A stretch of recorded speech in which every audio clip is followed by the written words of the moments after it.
So let's say it's the mid-1960s. You hear the song as a radio and you're a young gay man or a young lesbian, and you're saying to yourself, are the Beatles singing about me? Well, when I first heard this song, I was only 4 or 5 years old, and even I caught on to some of the aspect. Although some people believe it's a love song, it's basically, in my interpretation, not a love song. It's a song about unrequited same-sex love, in my personal opinion. It's called You Got to Hide Your Love Away. That was a song by the Beatles, written and sung by Lennon, and though credit to Lennon McCartney, and released on the album Help in August 65. Lennon said of the song, "That's me in my Dylan period again. I'm like a chameleon influenced by whatever is going on. If Elvis can do it, I can do it. If the Everly Brothers can do it, me and Paul can." Same with Dylan. The song is an early example of John self-reflecting in his writing, which had begun with songs such as I'm a Loser in the summer of 64. Lennon wrote the song at home, wanting another song for the film Help. The song is just basically John doing Dylan, Paul McCartney confirmed. The song is similar to a folkish strophic form and using a Dylan-esque acoustic guitar figure in compound double time, normally committed to 6/8 or 12/8 time with chiefly acoustic accompaniment, no backing vocals and light percussion from brass snare, tambourine and maraca. A flute, however, replaces the harmonica that Dylan typically used. The song's lyrics are ambiguous. Potentially, Lennon could have been referring to the fact that as a Beatle, he was expected to keep the fact he was married a secret. He could have also been writing about his inability to express his true loving self to the public and his feelings of isolation and paranoia relating to fame. Some, such as singer Tom Robinson, suggested that the song was written for the Beatles' manager Brian Epstein, who had to hide his homosexuality from the public. I believe that. Lennon himself, however, never publicly discussed his inspiration for the lyric. When the song was first written, Leonard used 2 foot tall, to rhyme with the wall in the first verse, but mistakenly said 2 foot small when he sang the line to McCartney and decided to keep it that way. Pete Shotton, Lennon's former bandmate from the Quarrymen, was present when the song was being composed and suggested adding "hey" to the start of the line in the refrain. The basic rhythm track was recorded first, followed by George Harrison's overdub, 12-string guitar, and some extra percussion. John Scott recorded a tenor flute in the spaces in Lennon's vocal track, an additional alto flute part, an octave higher than the first on the last available track on the 4-track machine. In the film Help, at the opening of the song, the head of the cult Clang by Leo McKern appears from underneath a manhole cover in the middle of Alessa Avenue in London, where parts of the film were shot. He stays there for the whole song, which the Beatles play in Lennon's quarters at the Beatles' shared flat. The flute part of the song is performed by George Enhouse Gardner, played by Bruce Lacey. They are watched by Ami, played by Eleanor Braun. At the end of the song, Harrison passes out after Ami produced a giant needle for Starr, who is wearing the ring the cult is seeking.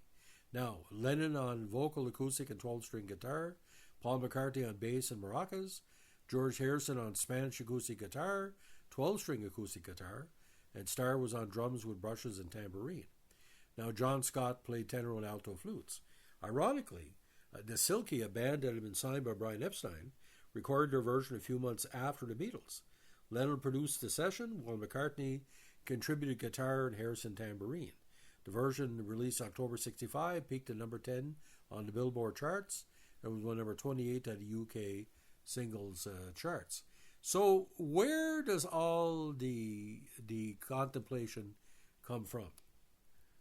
Now, just imagine this. I can only say either Brian Epstein or a young gay man. Here I stand, head in hand, turn my face to the wall. If she's gone, I can't go on feeling 2 foot small. Everywhere people stare each and every day. I can see them laughing at me and I hear them say, "Hey, you got to hide your love away. Hey, you got to hide your love away." How can I even try? I can never win.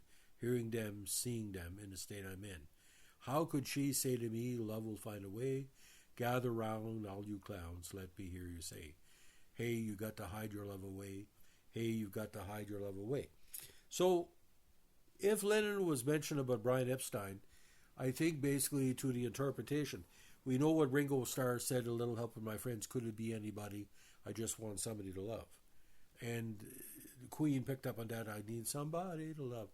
But the lyrics to me interpretive something. Lennon knew, Pete Townsend knew something of the gay experience. He knew that Brian Epstein was obsessed with him sexually. Brian Epstein was into rough trade, which for the 5 people out there don't know, that's rough homosexual sex, where the person becomes victim, master and servant, or victim and stuff like that. But this is a pretty heavy song for 1965. But Lennon had basically said, look, and I'm saying in the lyrics, help, I need somebody. But Pete Shotton basically confronted Lennon about that and basically said, me and Brian went on vacation together and he professed love to me and he tossed me off. And like Shotton said, what's a toss off between friends? Because Lennon would spend some days pitying Brian Epstein, some days would make fun of him, and some days he saw him as a what he called a mentor. But Brian Epstein, it was illegal still at the time to be homosexual in England. Thus the term, you got to hide your love away. We know that Lennon would sing about the people that was around him. He sang about Yoko. He sang about Cynthia, just like McCartney sang about Jane Asher. We know the fact George Harrison singing about a woman in his life, or his love of Indian music and God and all like that. You see, the interpretive aspect of the Beatles, especially 1965, they're getting away from the what they call the pop songs, or the original boy band aspects. But you got to understand this. Like I said, this song, it can be interpreted in many ways. Okay, now it's and the silky version kind of is the heterosexual version of this song. Now,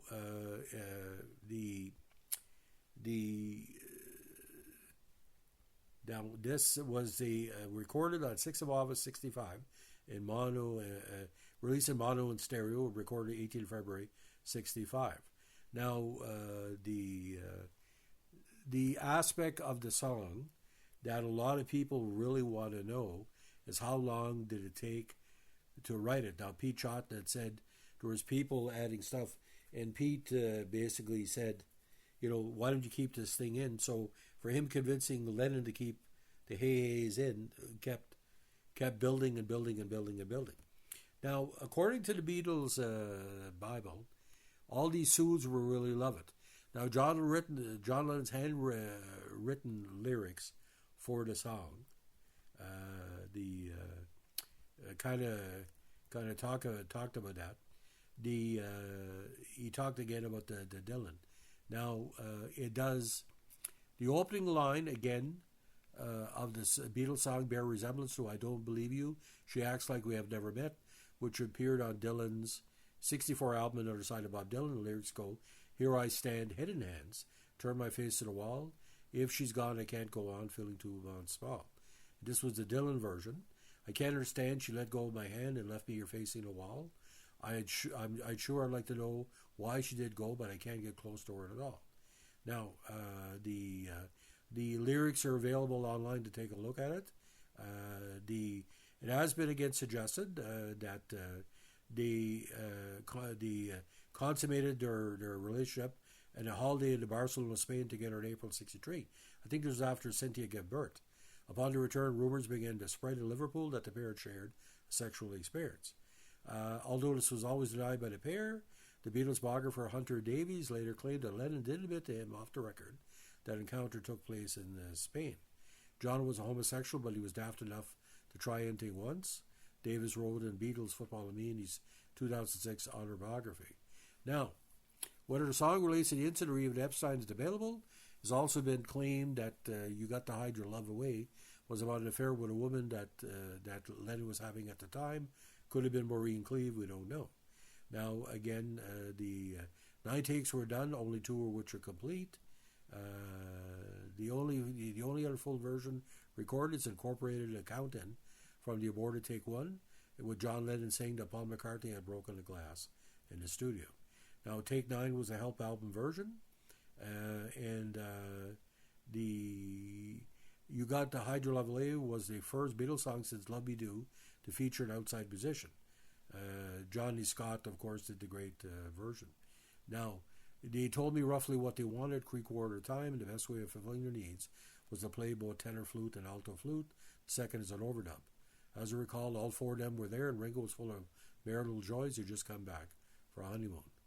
Now,